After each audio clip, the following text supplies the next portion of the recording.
great for rising.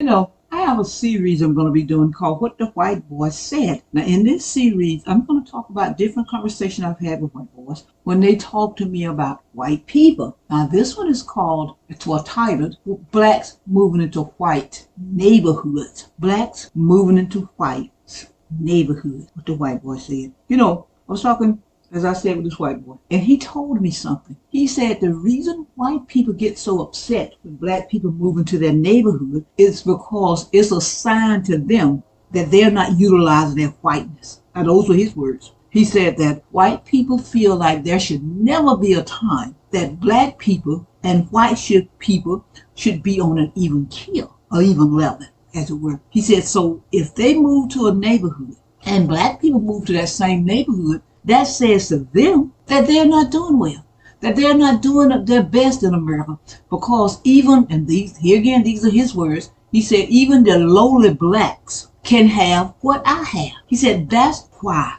they burn your houses down. That's why they treat you so bad.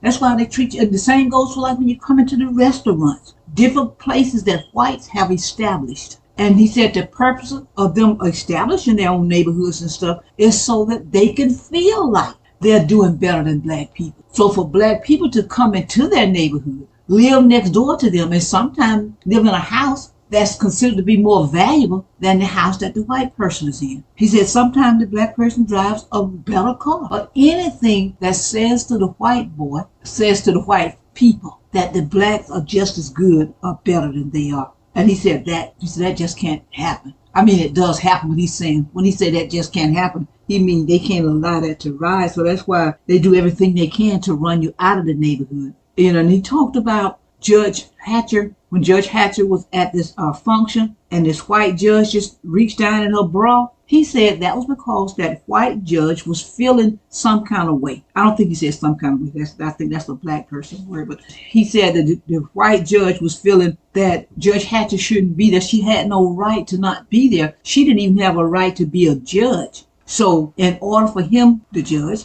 to put Judge Hatcher in her place, he reached over to show her that she's nothing but a bed wench. Now, he did use that word. He said she's nothing but a bed wench. That he can do anything he want to at will. If he want to fill her up, he can. Whatever he felt he wanted to do to her, he wanted it in her mind that he could do that. Because as long as she was standing there as a judge, she was on an equal level with him, and he couldn't have that. And he said, and this is the last thing I'm going to do in this particular part here, because I have several parts. And he said that's why a lot of times when you see white people, especially like if you're in some kind of job and stuff, y'all talk on the job, or when you go to functions and stuff, if you come up to try to talk to them, they kind of move away. They won't engage with you or anything like that. He said that's because they can't ever, in their minds, see you as being on an even level or equal to them, whatever that means. Tomorrow, I'm going to talk about what he said about white people, black people, and education.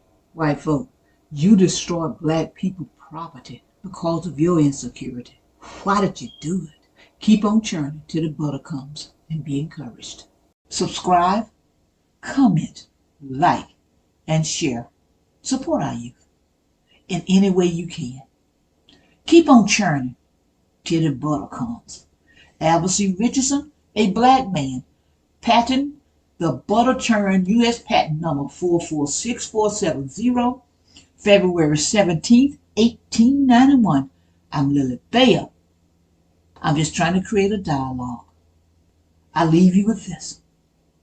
If they close my book, you remember my story.